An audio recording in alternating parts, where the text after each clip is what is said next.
The broadcast is now starting. All attendees are in listen-only mode. Hello, everyone, and thank you for joining us for today's webinar. Today, our webinar is titled Discovering the ROI of Corporate Alumni Networks. We're really excited about this one. This is something new. We've never done an alumni webinar, so we're really excited to have all of you here and to cover a lot of great information for you. My name is Katie Mouton, and I am the Digital Marketing Specialist here at Insala. I'm also joined by my colleagues, Matthew Howman. Hello, everyone. And Nick Jones. Hello, everybody. All right, before we get started, I just want to take a minute to tell you a little bit about Insala and to cover a few housekeeping items so that everyone has a really great experience with us today. For those of you that may not be familiar with Insala, we're a leading global provider of web-based talent development software and consulting. We offer a variety of consultant-driven products ranging from mentoring, alumni, coaching, career development, and offboarding solutions. Our mission is to connect organizations and people throughout their shared career journeys. If you're interested in finding out more about Insala and how we can help your organization, you can visit our website at www.insala.com, or you can follow us on LinkedIn. We try to post every day and we share a lot of great information. I'm putting the LinkedIn link in the chat box. So if you want to go click over there and follow us, we'd really appreciate it. All right, we do have a few housekeeping items today. First, the webinar is being recorded right now, and I'm going to send that out via email to everyone that has registered. It'll come out sometime this afternoon, so be on the lookout for that email, and we would love for you to share this with your colleagues or to use to reference. We've also muted all participants, but we do encourage you to ask questions throughout the webinar. You definitely don't have to wait until the end. We love getting feedback from y'all as we're going along, and we try to answer those questions anytime that we can. And also, don't forget to get social. We do a lot on social media, so if you get a chance during the webinar, you can tweet along with us using hashtag InsalaWebinar. All right, as I said, my name is Katie Mouton, and I am the Digital Marketing Specialist here at Insala. I've been with Insala for almost 2 years now, but I've been doing digital marketing for about 10 years. So I'm really excited to talk to y'all today. I know some of you might have heard me in the past on our mentoring webinars, so it's really great to be back again today. Matthew, would you like to tell everyone a little bit about yourself? Sure. Hi, everyone. My name is Matthew Heilman. I am the Implementation Consultant of Learning and Development here at Insala. I know that title is quite a mouthful, but it's best to think of me as your friendly Insala trainer. I do see some familiar names today, so welcome back. And for those that I have not met before, we're really glad to have you here today. I've been in education and training for the past 12 years, and I've been with Insala for about the past 4 years. So very excited to be doing this alumni webinar today. Great, thank you, Matthew. Nick, will you tell everyone just a little bit about yourself?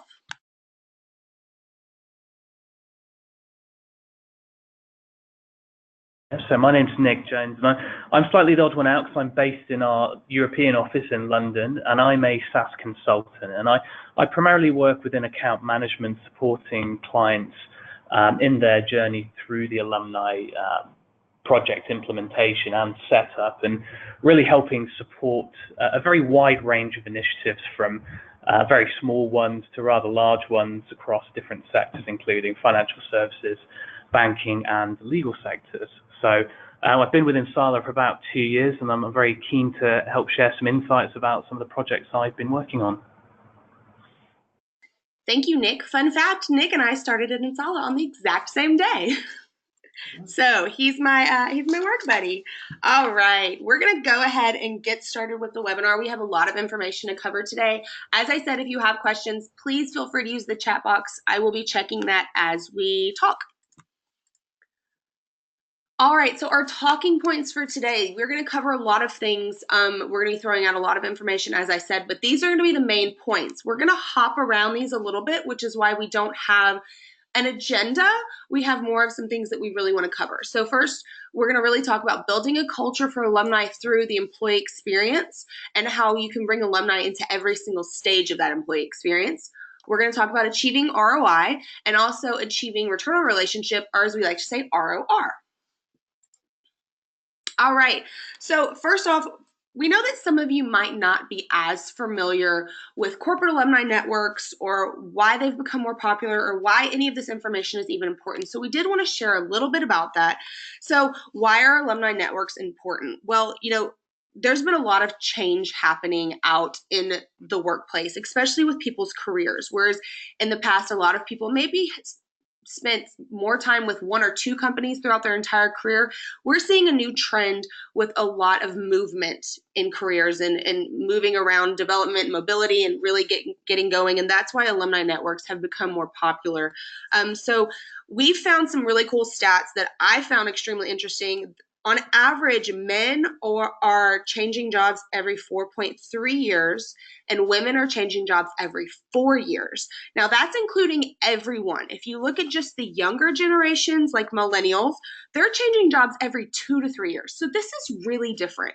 We've talked about this a little bit in some of our mentoring webinars in the past, but having this change is really pushing people to not just consider someone an employee or have a relationship with someone only when they're employed, but also have this lifetime relationship. And you're going to hear us say lifetime relationship or lifelong relationship a lot during this webinar, because that's the huge focus here. I found this really great quote. Whoa, words are hard today. Sorry. This really great quote from Reid Hoffman, who's a co-founder of LinkedIn. It's on the screen for you. Lifetime employment might be over, which is what we were just talking about, but a lifetime relationship remains the ideal. That's really what we're pushing for. And that's why having an alumni network, being part of alumni network, and really doing everything that we're going to talk about in this webinar is so important these days, because things have been changing. Right. And I'd like to add on to that. So Katie's got real statistics, but I watch a lot of TV. And actually, if you're familiar with John Oliver, he actually did a special talking about employment opportunities. And what's really interesting is he mentioned, and maybe Katie can attest because she has children, that they now kind of, when teachers talk to kids about, what do you want to be when you grow up?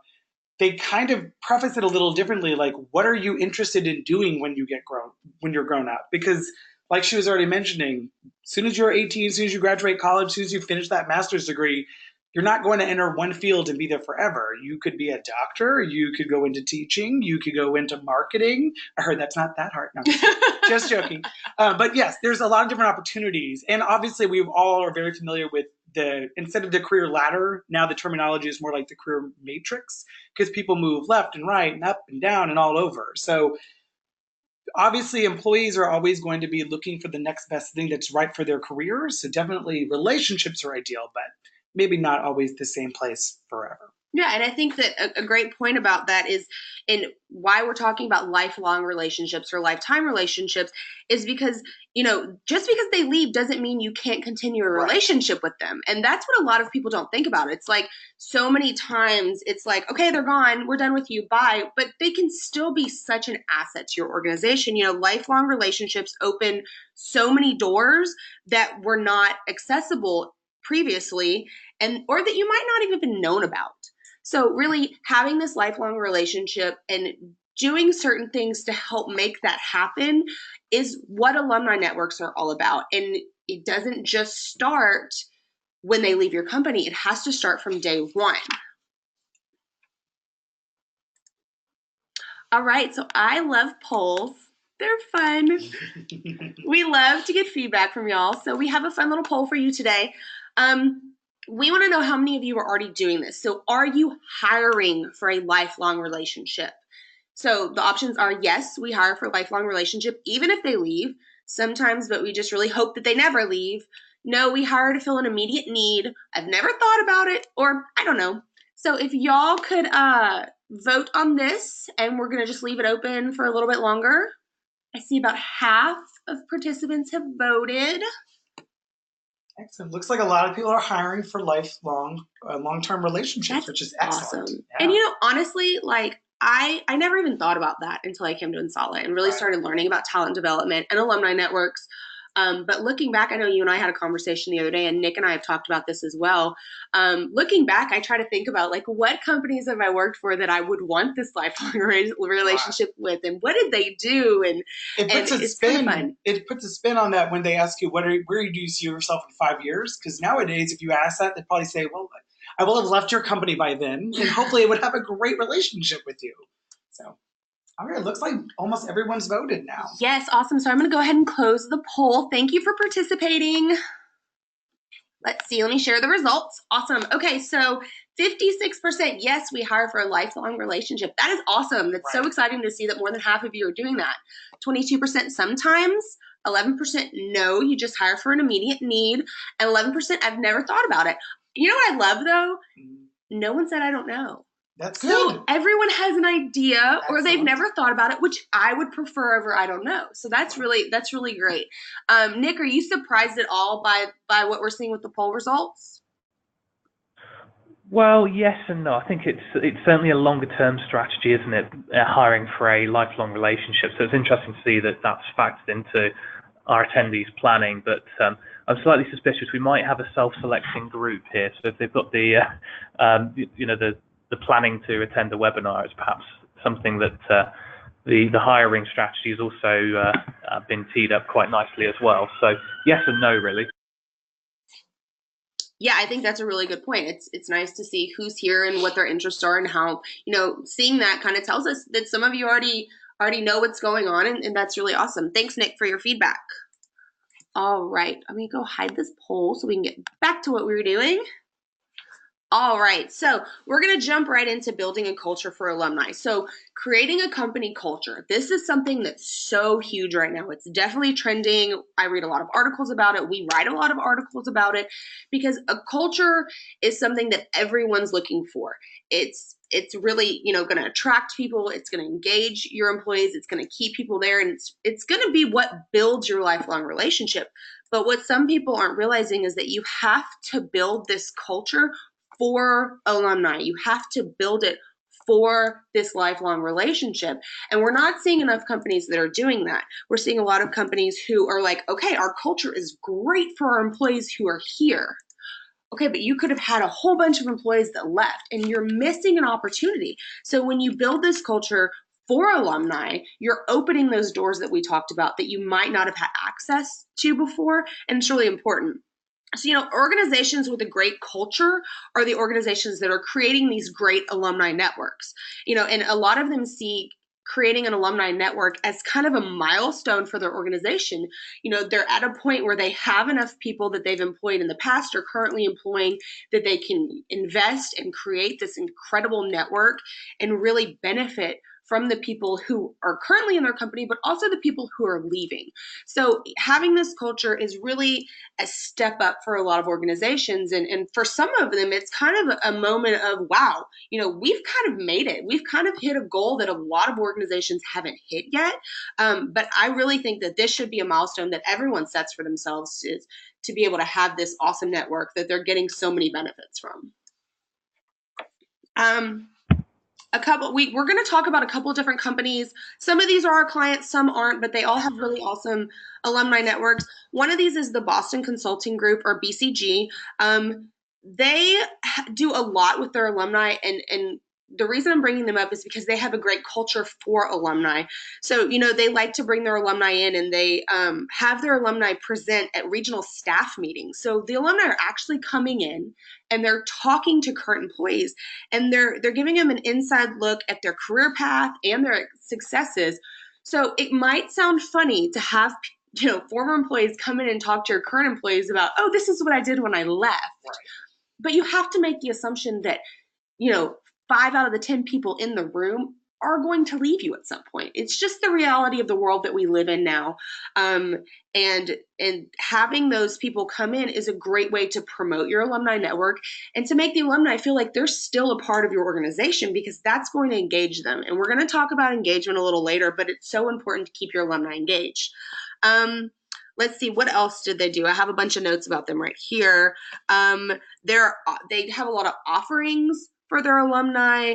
They schedule a lot of networking events for their alumni, and they don't exclude their current employees. So I think that's something really important to talk about with culture and actually building this culture for your alumni.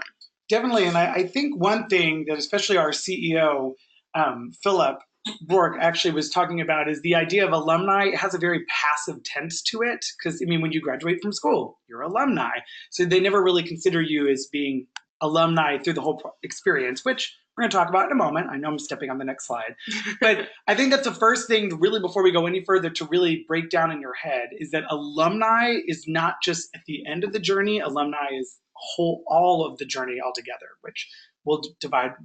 Ooh, words are super hard today. I told you, words are hard. So yes, alumni, open your minds to what that can actually mean because it's not just at the end of the journey. All right. So Matthew just mentioned the employee experience. He loves to step on my slides that are coming It's my next. favorite part. He won't let me get there. He has to do it. All right, so in order to develop the type of culture that we were just talking about, you have to include your alumni network from the very beginning. We like to say alumni from day one. And by day one, I don't mean day one of them starting with your company. I mean day one as in recruiting, day one. The first time they ever connect with your organization, that's when you start this culture for alumni. So this is, you see this fun circle here that kind of highlights the employee experience and the stages of the employee experience as we see it. This is the average employee experience to us. But you have to remember that every employee's experience is going to be unique because employees' careers have become more dynamic and more complex over the years. Like I mentioned earlier, 20 years ago, 30 years ago, employees were with one or two companies. I mean, I'm not going to say my age, but I've been in digital marketing in the career world for 10 years. And I've been with 4 or 5 companies. So that's something that's very different. Yes, I'm a millennial, but that's kind of the direction that it's been going in. And we're going to keep seeing that. So keeping in mind that things have changed and that this experience is different for everyone is really important. So what I mean by this can be unique. Matthew mentioned earlier that I do have children. So something that's unique for me, whereas, Matthew might have been recruited, hired, onboarded, developed, he's in development right now.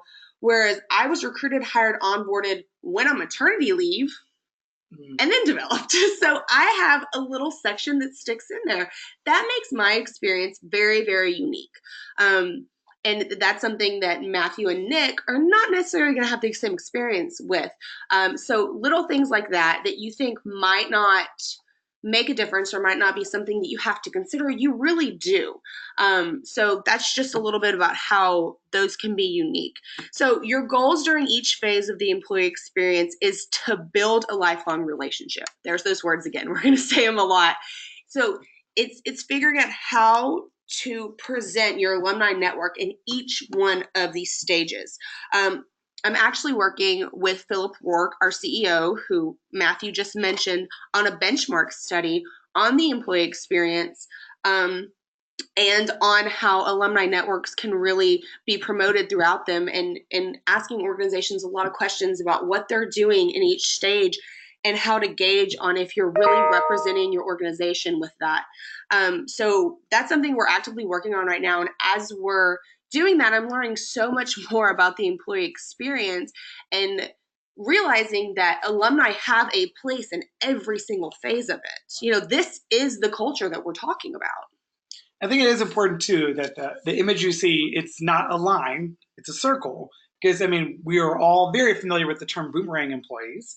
So definitely your alumni, of course, one of the major draws that, again, stepping on slides coming up, is the hire back, because now they're coming back to you with more experience and more knowledge, and they know your culture, and the onboarding's easier. So that circle, actually, when they're coming back, is going to be the same idea, but much more shorter, because it's not going to take as long to recruit and hire and onboard.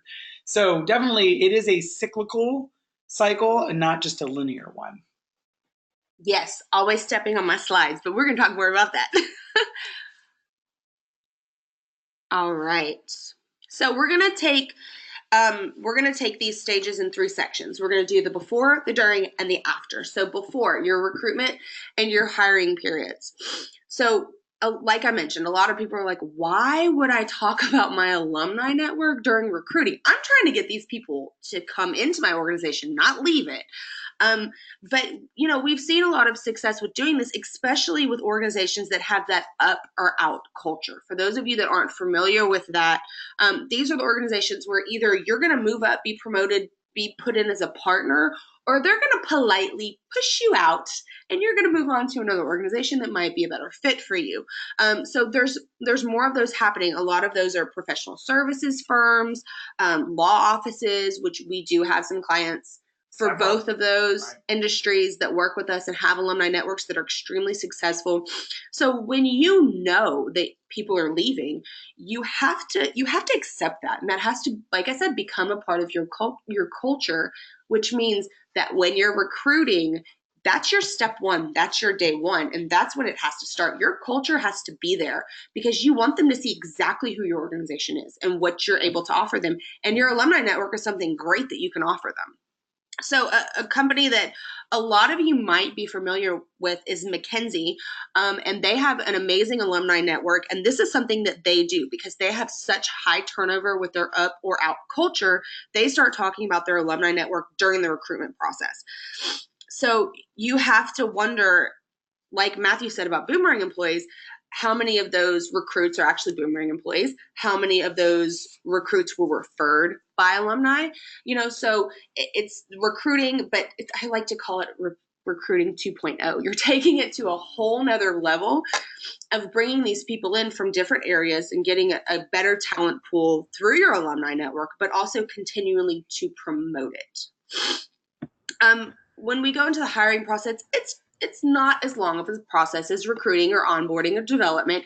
It's just kind of a little blip there, but you can't forget about it there either. So a question I like to ask is, how are you talking about this lifelong relationship during the hiring process? The conversation has to be there. Is it part of your intro packet? Mm-hmm. Is it in your offer letter? Mm-hmm. Is it part of your policies for your organization? Is it in your handbook? I mean, these are all things that people are going to touch, look at, talk about when they're being hired. Do you have it as one of your benefits? These are all ideas where you can talk about your alumni network in a very positive and engaging way. And it's not going to make people think, oh, they want me to leave. It's going to make people think, oh, they want to continue a relationship with me. This is an amazing benefit. Add it to that list. People love benefits. I love benefits. Oh yeah, just another bullet on that list makes them happy. So that's great. Okay, next up, we have the during process. And I begged with Katie to let me please talk on this slide because this is, being the trainer and education background, onboarding and development is where I get very excited. So when we come to onboarding and development, of course, that ties in directly with the hiring. It's the onboarding process. And we all know there are tons of statistics, and I'm sure Katie has a lot of them in her upcoming ebooks. I'm talking about the onboarding process, and that if employees don't have a positive experience during the onboarding process, that's going to be problematic in the future. They may leave you because they just don't feel like they're adapting to your culture and they're feeling comfortable. I know here at Insala, when we do onboarding, we make sure that it's very people-oriented, and we want to, like Katie was saying, mention all the benefits. And in this case, this is where the alumni, your alumni program is really going to be supportive because it's going to let people know that you're here, you're getting them started, they're being brought into the organization, but we're not just thinking about getting you started and then, okay, bye, you've been onboarded. Have a great next 3 years of your working with our organization. So onboarding is a huge part of it. And the next, going directly into development, which I'm really glad we put development here because I think a lot of organizations really, when they look at the people's careers at the organization, I keep saying organization, so I apologize. But it's kind of like an onboard, offboard. And then they say everything that happens in between is your job. That's very depressing to me because when you're bringing people into an organization, there it is again, you want to make sure that they are currently being developed, that they're learning, that they're adding, and they're providing more and more to your culture, and that they want to stay with you as long as it's foreseeable. So really that development phase is getting everybody really comfortable with what you have to offer and making sure that they want to stay with you as long as possible. Now, when it comes to the alumni part of that, this is where you can bring in your alumni as being potential mentors or coaches to the development because they've been there. You've developed a great relationship with your company. They're your brand ambassadors. They're getting really excited to tell people, when I was there, this is the experience I had, and here's how you can be successful. And of course, mentoring coaches, which are very different viewpoints, but mentors can help guide them, and coaches can kind of say, this is the path that I would take if you're trying to accomplish this. So not just having the mentors and coaches be available, but they can also just come into the organization and actually talk to them. Have wonderful engagement sessions where you can have meetings available for current employees to visit with them, see their experiences, and really learn about the whole employee experience while they're still being developed. Well, and I think that, to go back to onboarding, a great thing about having your alumni network and even your alumni a part of onboarding is that they're already familiar with your organization and they're already familiar with your culture. Right. So if you have these alumni come in, they can help your new hire really jump right in and feel more comfortable and network and get to know what's going on, aside from just having someone who works there, because they're going to have two very different perspectives. They can still be very positive perspectives, but they're probably going to be a little different. And on the development side, just to add a little bit, a lot of the people who are in your alumni network are probably going to be people who have retired. So these are people that were in your leadership team. These are people who really can make a difference and are excellent mentors, like Matthew said, coaching and mentoring that can happen from your alumni network. And to have that knowledge sharing take place is so beneficial to your employees, but it's also so beneficial to your organization because it is going to speed up the productivity time. It's going to speed up getting them, like I said, on board, but also getting them developed to a higher level so that you can promote them and they can really work for your organization.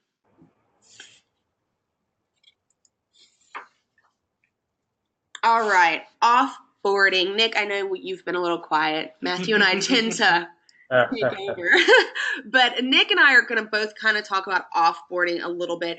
My side of it is going to be how you offboard. So it's extremely important to have an exit strategy. And when you're having your exit strategy, to think about, okay, how did I bring this person in? You brought them in very excited for them to be a part of your team. You brought them in already talking about your alumni network, I hope, and with everything that you can give them as an employee. And all of that's really great, but you have to offboard them the same way. You have to offboard them as being empathetic to why they're leaving, to being very understanding to why they're leaving, to being very appreciative of the time that they were at your organization, and to really try and welcome them into your alumni network. And we've seen a lot of times it's just like, okay, bye, see you later, thanks, appreciate you. But if you're really trying to have this lifelong relationship with these individuals, then you can't just say bye. You have to say, we've really appreciated your time here. I'm looking forward to continuing this relationship. Here's all the great benefits. You started with benefits. Let's end with benefits. We have more for you. You don't have to leave just because you're joining someone else as an employee. So I think that the way you offboard is so important if you're going to have alumni in your culture. Nick, do you want to add just a little bit to offboarding? Absolutely, yeah. And it's very important to call this phase out, which you may not traditionally associate with automatically inducting people into your alumni system if you're offboarding for whatever reason. But it's essentially a crucial part of ensuring all the benefits you get from engagement, all the benefits that the alumni has open to them are explained to them at this point. So you're able to recoup the return on investment and the return on relationship that you've plowed into that relationship over the last few years, or 4 years. I think we're talking at the average tenure that we mentioned earlier. What an alumni network does is allow you to structure this phase, and this has to be called out as a very specific strategy. And I have sort of experience of some clients I've worked with actually sort of sitting people down and in the offboarding interview actually signing them up for the alumni network. I'm not sure you need to take an approach that's that direct, but it's certainly something that people need to be aware of, and it's essentially a golden opportunity to continue that relationship moving forwards and ensure that you're not missing out on any of those benefits. And as I said, having a formal strategy for this as part of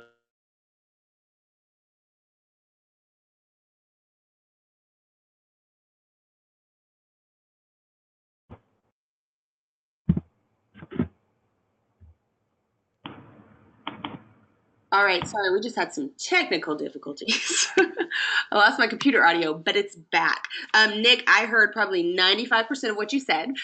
So thank you for making those points. I really think that what you added is extremely beneficial. And the part I love is that people they actually sit their individuals down during their offboarding and they're like, here's a computer, sign up. Right. So it's very direct, like you said, and you don't always have to take that approach, but for some people it works. And I really think it's gauging who you're offboarding and does this work for you? And then, the next step is the alumni network. So you think like, yay, they're here, we're done. You are not done. You are not even close to being done. You have to continue to engage your alumni because you can't have that relationship if you're not engaging them. You can do this by acknowledging your existing alumni through, if you have alumni software in the portal, or sending out a newsletter with information. You've got to have a marketing plan. You have to have tons of content. Some organizations even have incentives for their alumni to join and to refer people to work for them. So you can't forget about your alumni once they're in the network. That's part of this cycle. All right, so I wanted to put this fun circle up again and just say, by implementing an alumni network, you're able to bring the employee experience full circle. And this is where Matthew loves to jump ahead. Yes. But like he said, deploying employees, recruiting, hiring, onboarding, developing, offboarding, alumni, guess what? They can go back to being recruited again. And we're going to talk about that a little bit later. I know we're kind of running short on time, so we're going to get through as much of this as possible. But that is going to be covered in a little bit. So the big picture of all of this, why did we just go through all this information when this was about ROI? You're not going to get an ROI from your alumni network if you don't have that lifelong relationship with them. If you're not making this a part of your culture, it's not going to happen. And a lot of people, a lot of organizations make a true investment in their alumni networks. This investment can be anywhere from $300,000 to $20 million over the lifetime of your network. And if you're going to make that type of investment, you really have to invest more than just money. You have to invest resources and time, and you have to really want to have that lifelong relationship.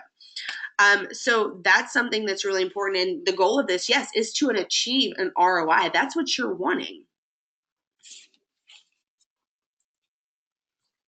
All right. Hold on, there's a question. I just want to check it. What do you do with someone? Okay, so the question that we got, and I think I want to cover this really quick. What do you do with someone who you had to dismiss because they sexually harassed colleagues or stole from the company? Really awesome question. Mm-hmm. So obviously, this is going back to, you want to hire for a lifelong relationship, but there are things that happen throughout the employee's time with your organization that could make you want to end that relationship. Not everyone is going to be a part of your alumni network, whether they choose not to join or whether you choose not to invite them.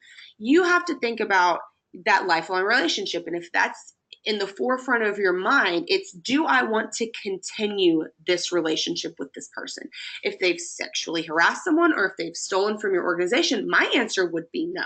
So I think that that's something that your organization has to decide ahead of time and have a plan for. That way, when you're offboarding them, then you're not going to take the same exit strategy. So you might have more than one strategy. And I would definitely say in that situation, though, if you were not going to be inviting them, I would definitely let them know during the offboarding process, due to the reason for you leaving the organization, we will not be inviting you to the alumni network, because you don't want there to be any kind of confusion, or you don't want them to be you don't want any confusion on why they're not being able to join. That's a very simple thing. If they're leaving the organization under those terms, this is something that they're going to understand. So they'll leave, and then you'll know that relationship is now over. We do have another question about keeping the communication going and engagement. We're going to talk about that, so I'm going to cover that question when we get there. But I do see your question, and we're going to get to it, I promise. But thank you for that initial question. That was really great. All right, so the first thing you want to do when you're trying to achieve ROI, this is just like any other program that we've talked about before, is you've got to define your business objectives. There's a clear-cut need for business objectives, and deciding how you're going to measure the success of your program, because if you don't have these, you don't know if it's working for your organization or not. So what are you trying to achieve? I've listed some of the most common ones we've seen from our clients in the past. And so you have to figure out, okay, what's the most important objective that we have? How are we going to measure the success, and how are we going to get the ROI that we need so that this program, this network is really successful for our organization? Because yes, you want to provide great things for your alumni, but at the end of the day, this has to be good for the organization you're with, or it's not working. So yeah, definitely define your business objectives. I just wanted to touch on this really quick because it's so important. And we're going to take a closer look at one of these objectives because I think it's really important to talk about that as well. So one of the biggest business objectives we've seen in the past is that you can cut hiring costs if you have an alumni network. And we're going to touch on each of these. Like I said, we're running a little low on time because I like to talk a whole lot. Sorry. But we're going to go through how each of these help a little bit. So there's 3 things that we can talk about here. The first one I'm going to mention is boomerang employees. So rehires are 40% more productive in their first quarter at work, and they tend to stay in the job longer. Just that alone is a great reason to rehire someone. And then I have another great stat here. Love my stats. Research suggests that the average Fortune 500 business could save around $12 million a year by actively recruiting. And what we mean by actively recruiting, you can do that in your alumni network. I'm going to talk a little bit more about that. But bringing these people back, and I think Nick mentioned it earlier, it's also a way to recoup some of the initial training investments you made. When you have an employee come in, they have all this training done, you spend all these time and resources on them, and they leave. It's like, oh, look at everything I've lost. Well, if you bring them back, you've already done all this work with them. You've developed them so much. You get to have that back. So that's a really great opportunity there as well. Let's see. We're going to move on to referrals really quick. Sorry, Nick. One of the really scary figures we've seen in relation to that is it costs around 50,000 euros to replace and onboard a new hirer, and I'm sure in some sectors that some of our clients work in, it's even higher given the very specialist knowledge they have. So it's really a huge amount of money if you think about it. It doesn't take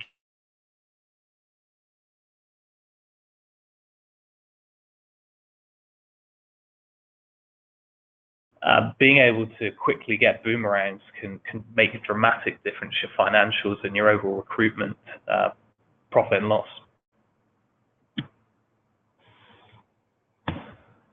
So that's unfortunately some of the figures that some of our clients have been presented with, the 50,000 euros for replacing a staff member. So yeah, very costly business. Absolutely. So, cutting those hiring costs, that's why it's so important. Thanks, Nick. I love hearing the Euro side of it. It's a nice little change of pace. Yeah, so, we have pulled a couple of case studies on this. We're not going to say the organization's names, but we've seen where a lot of the alumni network program's strength lies in their ability to maintain ties, absolutely, but also we're going to go into the referral side of it in the ability of alumni who can refer these amazing candidates to you for you to employ. And the great thing about it is that 51% I'm sorry, that's a wrong stat. Let me back up. Sorry. The great thing about it is that, so when someone's referred to you, especially by someone who's worked at your organization, they're already going to have some insider information. And if it's someone who has a really positive outlook on your organization, it's more likely that this referral is really going to want to work for you and want to do well for you and be able to be a little more productive a little faster. It's kind of like when you bring your alumni in to help with onboarding. These people have almost essentially had a little bit of onboarding if they're being referred because they've had a conversation with your alumni before. So I think that that's really important. And that kind of goes back to recruitment. So we did talk about boomerang employees, and I brought up recruitment and how you can save around $12 million a year by actively recruiting. Matthew, can we jump to the next slide? Because this is going to kind of go into the recruitment conversation. Okay, so I wanted to mention using predictive analytics to boost your ROI. And this is where the active recruiting comes in with your alumni network. Let me find my notes. Okay, so a couple of things that you can consider if you're going to actively recruit someone with predictive analytics. So the great thing about your alumni is that you're able to get a lot of information, and because it's your organization, you have all of that information as well. So you can look at, okay, so I have a position. Let's say I have a marketing position. So my marketing position, I'm seeing turnover how often? Oh, let's say every 3 years. So I'm getting a new marketing person in this position every 3 years. Okay, great. Now I'm going to go through my alumni network and see what marketing alumni I have. Well, how often are these people changing? Oh, look, they're changing every 3 years too. We have that in common. I can use that information to target the boomerangs that I want to bring back into my organization. So I say, okay, well, this person left 5 years ago, but they've been with that company for 3 years. Maybe they moved around a little bit. So it's been about 3 years. Maybe they're ready to have that conversation with me. I can actively recruit that person.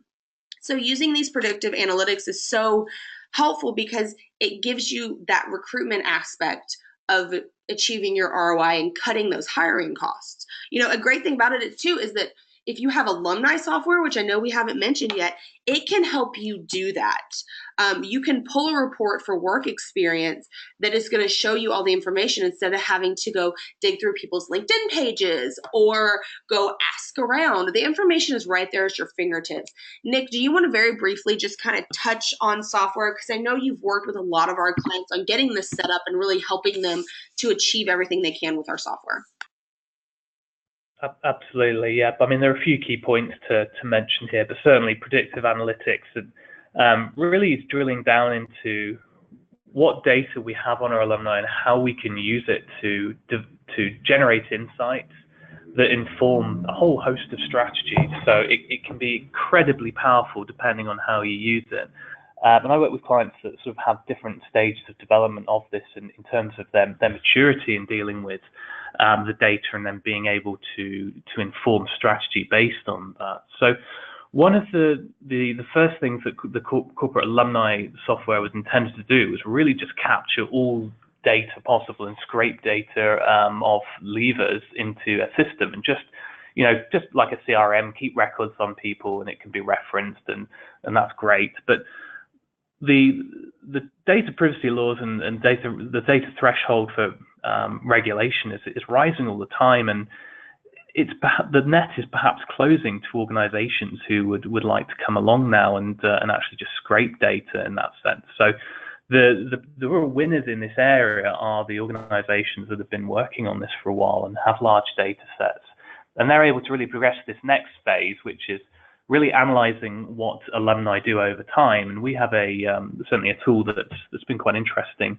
that is being developed to look at that, and it's really allowing insights on what data has changed over time. Katie's mentioned work experience, but we can see if people are moving country, if people are changing job titles, what trends are specific to certain user groups, and we can segment data accordingly to develop a different strategy for each area of activity. And this is great where you see a system that has marketing teams, talent teams, and recruitment teams all working from the same system to pull these insights and be able to target boomerang hires or be able to predict where the best business referrals are going to be to pass over to the sales team if you're in marketing. So there's some very powerful tools in there that are based on predictive analytics that are really changing the way that we use data collected in the system, and it's very exciting to be taking that next phase to keep the ROI essentially on an upward curve. Awesome, thank you, Nick, so much. I think that having the software really does make a difference, and you made a lot of great points that it's part of boosting that ROI to really help you achieve it and meet your objectives and be successful. Having that software just makes it a little easier for your admins, so it's something to always keep in the back of your mind. All right, we do have another quick poll. All right, so we're going to talk about ROR, which was, as I mentioned, is return on relationship. So we just want to know how familiar you are with ROR and how to achieve it. So If everyone could please vote, it's either yes, I'm very familiar, or I'm somewhat familiar, or I'm not familiar. Just gives us a little bit of an idea of how in depth we need to go on ROR.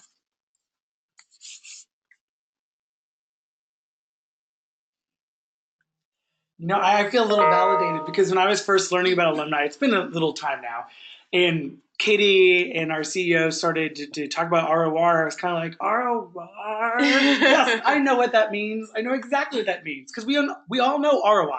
That's just something that gets ingrained in your head so much. But ROR is definitely one of those things that once you learn it, you'll never forget it. But when you first hear it, you're like, sure, great. All right, so we've got pretty much everyone voted. Thank you for participating. I'm going to close the poll and share the results. All right, 0% said yes. I don't know. I called it. This was Matthew's question. He wanted to add this, and I was like, oh, okay, I guess. He was right. Thank you for suggesting. So 33% of you are somewhat familiar, and 67% of you are not familiar with ROR. That's totally fine, because guess what? A lot of people aren't. Like Matthew said, he faked it, but he wasn't familiar. All right, we had those results. Okay, so achieving ROR. Yes, the focus of this was ROI, but ROR and ROI, that's going to get really hard to say, go hand in hand together when it comes to alumni networks. So yes, you're making an investment in your alumni network. Your organization is putting money and time and resources into the network so that you can get something back for the organization.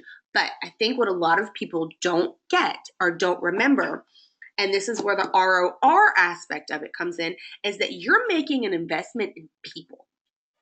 That's why we've said lifelong relationships so many times throughout this entire webinar. It's because it's exactly what it says it is. Return on relationship. What are you getting from this lifelong relationship that you're building with these people? How does it benefit your organization? We talked about cutting hiring costs. Yes, that's going to save your organization a lot of money. But we're not talking about money here. We're not talking about recouping dollars. We're talking about benefits that this relationship is actually bringing to you. Because we've mentioned it a couple of times. We talk about, oh, here's all the great benefits for our alumni, and this is what they get from having this lifelong relationship. Well, now we're talking about what the organization gets from this lifelong relationship. That's the key word there, and what makes the difference between investment and relationship. You're investing with people. And a great way to think about it is, and this is a question that I asked to the guys and that I asked to some people who actually helped me work on this webinar. How do you join a thoughtful alumni experience with the psychology of a relationship? Because every relationship is work, whether it's a marriage or a friendship or a work relationship, it is work. You have to put something into it in order to get something back. So the same loyalty, trust, and empathy that you put in or that's necessary to have a successful marriage has to be there to have a successful lifelong relationship with your alumni. So you're putting all of this in, you've got to get something back from it. And that's really what ROR is. Did I explain that well enough? I think that makes much more sense. Okay. Because this is also something that, again, ROI, like Katie said, internal. ROR, that's what you're expressing to the employees, to your alumni, and letting them know this is the return that we're both getting from each other. You're getting something, I'm getting something. It's understood that it's being monitored and that people feel comfortable with the whole relationship itself. Yeah. All right, so this is an example of ROR, just in case I didn't explain it well enough. So the investment would be a networking event for alumni. Yes, it's going to cost money, time, resources, but you're having a networking event. This is great for your alumni. They're going to have lots of benefits from it, but what's your ROR? What is happening here that is going to benefit your organization? So the ROR, I've listed a couple of things that you can get from it. So you can get new business. Your alumni can be new customers for you, or they can refer new customers. You can, like we mentioned, the boomerangs and the referrals for your talent, rehires and talent referrals. Brand advocates. Your alumni are your best brand advocates because people are going to look at them like, yeah, they're associated, but they left. So really it's a third party account of what the organization is all about. So people are going to take them more seriously, and they're going to take what they have to say about your organization more seriously. So they're going to be excellent at doing that. And you're building that relationship during these networking events. So they can say, oh no, they're great. They have these great events for us. They help us network. And they can start talking to people about it. They can also talk amongst themselves at these events, but also with your current employees, because a lot of people invite their current employees to these events and share knowledge. Not only do they have internal knowledge about your organization, they have external knowledge. And it could be external knowledge for your industry, because more than likely they've left and gone to a competitor. So if you have these networking events and you give them the opportunity to share with you, they're probably going to do it, especially if they're engaged. And this is, we're going to talk about the engagement part. We did have a question. How do you keep the communication going? Do you mirror what you're doing with the current employees? I would say no. I would say if you're going to keep the communication going with your alumni, you're not mirroring what you're doing with current employees, because they're a different audience. You have to think about marketing. We just actually did a webinar on marketing for your mentoring program. There's a marketing aspect for your alumni program as well. And you have to have a marketing strategy and a plan in that strategy that is going to say, okay, how do I market to these people? Obviously, you're going to recruit for your alumni network. That's going to happen in the marketing. But the big part about it is the engaging, the communication side of your marketing plan. And cut me off because I will ramble about marketing. But you have to start thinking about, when you're communicating with them, what's beneficial for them to know from me. Whereas employees, it's going to be completely different content. So they want to know what's going on with other alumni. Mm-hmm. They want to know about these networking events. And you can also tell them, like, these are the great benefits of these events. You can expand your network. You're going to maybe find other job opportunities at these networks, not only with your organization, but with your other alumni. Maybe one of them is hiring, and that's something that you're interested in. You're going to get knowledge sharing. So a lot of the ROI that you're getting, they're going to get as well. Like Matthew said, this is a mutually beneficial relationship. Not only does the organization get ROI, but the alumni get ROI as well. And really, this is data segmentation. This is where we actually get that question a lot. Like, well, what do the people want? It's a great time to ask. Ask your alumni that you have now, what would benefit you? What can we do to help you? And same thing with your employees. Because like Katie was saying, they are very different, but then there's going to be things like networking events where they go hand in hand. So my recommendation to answer your question is, what should we do with alumni, and how should we communicate with the two different segments of populations? I would just ask, send out a survey, interview, ask them during the offboarding experience, what would you like to see from us going forward? Just the best way to get that information is to ask. And to bring up around the software a little bit, the great thing about having alumni software is that you can figure out how you're going to communicate through there as well. In our software, we have groups where there can be forums, so they can talk with you and they can talk amongst themselves. And we also have a messaging system where you can send out emails to your alumni, inviting them to these events. They can register for the events in the software. You can schedule these emails to go out at different periods, so that it's very like, you've been an alumni for 3 months. Yay! Have you looked at all this content we have to share with you? Have you seen some of these benefits? Do you know about these incentives? So that's really important. Nick, can you very, very quickly, because we're running out of time, tell us about some of the clients you've worked with and some of the events they've done? Because I think networking events are so, so important for the alumni. Yes, no, it's extremely true. And what I've seen is that the more mature in the alumni program, the more segmentation of these user groups and the more strategic these events are. So it's good to have sort of a catch-all event, perhaps as a launch or a reunion, and that might be sort of an organization's main area of operations or a head office, and everybody's invited to that, and it's sort of the event that makes a big buzz. But alongside that, it's perfectly possible within the software to create geographically relevant events and serve content that supports that through the message manager and gets RSVPs and can drive a regional strategy.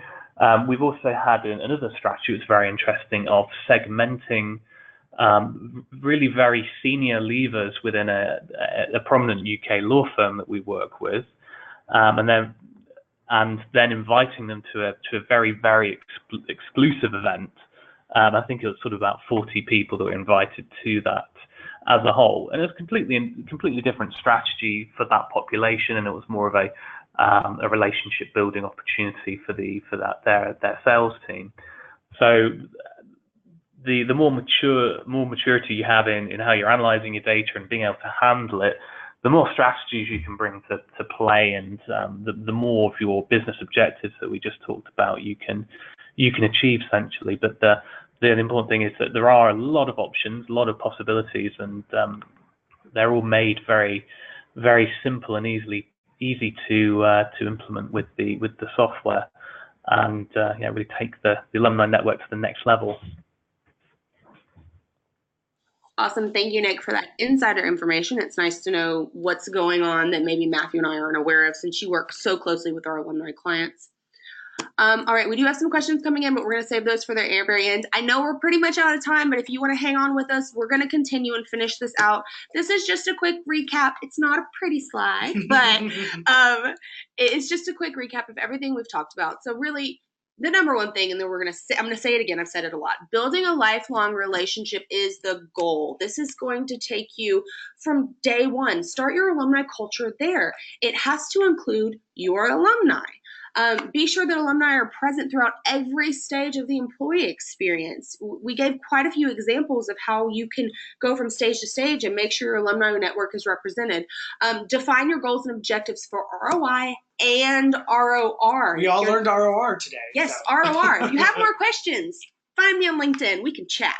But you have to have different objectives for both, because ROI and ROR are very similar, but they're also a little different on how you achieve them and what they can do for your organization. Don't forget to engage your alumni. We did talk a little bit about that. Send them emails, put out newsletters, have these events, give them a forum to talk to each other, talk to your current employees, talk to your admins, talk to your leadership team. Getting your leadership team, I haven't even mentioned that. Huge if they're involved. Your alumni want to talk to your leadership team. I promise you that. And then be consistent. I put that at the end of every recap I do, pretty much for every webinar. Be consistent. If you're going to communicate with them, do it consistently. If you're going to engage them, do it consistently. If it's going to be a part of your culture, do it consistently. That makes you reliable and relevant, and people take you much more seriously when you're consistent with anything you do in your organization. So that's my big push for the day. Build a lifelong relationship and be consistent. Super exciting. All right, so if you have any other questions, like I said, we're going to hang on. And if you would like to connect with us on LinkedIn, I am going to put those links in our chat box. Real quick, I had a comment that I wanted to share. Someone said that alumni networking is extremely important if you live in an area where the pool to pull talent from is extremely limited and competitive with regard to your competition fishing in the same pool. It almost becomes cyclical, there's your word, cyclical, with talent moving from organization to organization, looking for the better employment opportunity. It is also very beneficial as it sometimes becomes necessary to recruit from out of state to an area that is literally an island. I would like to say that is very well said. Yes. Covers a lot of what we said here today. I'd also like to say that comment came from my mother. Thanks, Mom. Yes. We do have another question also that I want to answer. And Matthew, I'm actually going to push this to you and possibly Nick, because I'm not as familiar with this. So how many former employees do you have to have before you can create an effective alumni network with events? Be sure the events part is in that, because it's not acting how to just have an alumni network. You got to have events. So what do you think about that? You give us an answer, and then Nick, I want to hear what you think too. So definitely for that, when I first started, I didn't see the event. So that does change my answer a little bit. But I mean, it can start off with a small group of people. I mean, because if one of the biggest events that you're always going to be doing for any alumni is always going to be networking. So literally, it's kind of one of those chicken and the egg situations that you start off small, you start the networking, you build from there, you build it there. But definitely to have before you can create an effective, I mean, it starts with a small group and goes from there. And if you don't have enough people, or you don't think that it's big enough for your organization, start teaming up with other what are the words I'm looking for? Membership organizations. Those are huge. That's a great way to expand your networking possibilities outside of your organization, but not necessarily with competitors. Well, and I'm glad you brought up membership organizations or associations, professional associations, as we call them sometimes. And I know, Nick, you're super familiar. I've worked with you on this a bit. But something that's great about comparing what you're doing to what membership or associations are doing is that the goal of a professional association is to retain their members. Right. So they engage them. They have these networking events for them. They do a lot of the things that you're going to do within your alumni network. So while they're not the same thing by any means, their members are still part of their organization and yours have left, a lot of the same goals are there. So, there's some stats out there. I don't know off the top of my head. I didn't write them down. I should have. But I know it's like how some membership associations or some alumni networks, they go kind of hand in hand together, have said like, we had this networking event and maybe 10% of the people there become new business for us. And maybe 90% of those people were alumni. That's where it makes this huge difference and where you get your ROR and where, y'all both get a little from ROR. Nick, do you have anything else to answer for that question in regards to how many former employees you have to have an alumni network with events?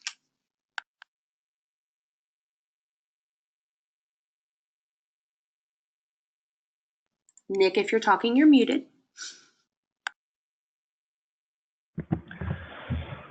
Sorry, Katie, I think it cut out there.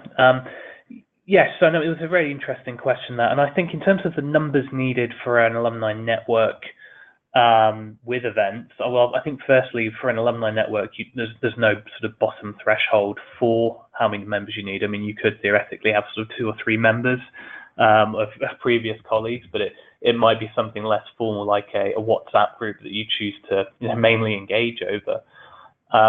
In terms of larger organizations and larger alumni bodies where we're talking thousands, then I think that events are an absolutely key way to be able to keep that engagement going, keep drawing those people together and keeping it the network relevant, because some people do prefer the face-to-face networking and perhaps aren't as engaged in communications, but are really just like turning up and having that sort of face time, as it were. So in terms of size for events, I know that if you have sort of an alumni network of 200 or 300, you may not get many attendees if you say have quite a niche event, and it might just need to be a general reunion event. But what we do see is that with the more numbers you have, then the more possibilities there are with being able to segment and have a different strategy for each group. So there is definitely a benefit. If you have larger numbers, you can expect a conversion rate to give a more workable group. So I suppose it wouldn't be ideal if you only had sort of 7 or 8 attendees for an event, if you were wanting, say, more like 40 or 50 for a reunion. So it's a good question, but yeah, I would say that you would need in the regions of a few hundreds, and that's really where we see our main clients who've got the formal networks have really upwards of 400 to 500 participants as a starter. So you see the greatest benefits at scale really with the sort of software options that we offer. If that answers your question. Awesome. Thank you, Nick. I think that perfectly answered it. Really down to the point. Awesome. Thank you so much for your answer on that. Okay, so that pretty much wraps up our time. I know we went a little over. Thank you everyone for hanging in there with us. I have put our links to our LinkedIn pages in the chat box. We'd love for you to come connect with us. If you have any other questions or you rewatch the webinar and you think of something else, please feel free to message us. We love getting to know all of you and helping you in any way that we can. I just want to say thank you so much for everyone that participated and joined us today. I think this has been very different for us, but also very great. I hope you found this as informative as we did. And there is a survey after the webinar, so if you want to give us any feedback, we'd love to hear from you. So thank you, everyone, and I hope you all have a great day. Thank you all. Thank you, everybody.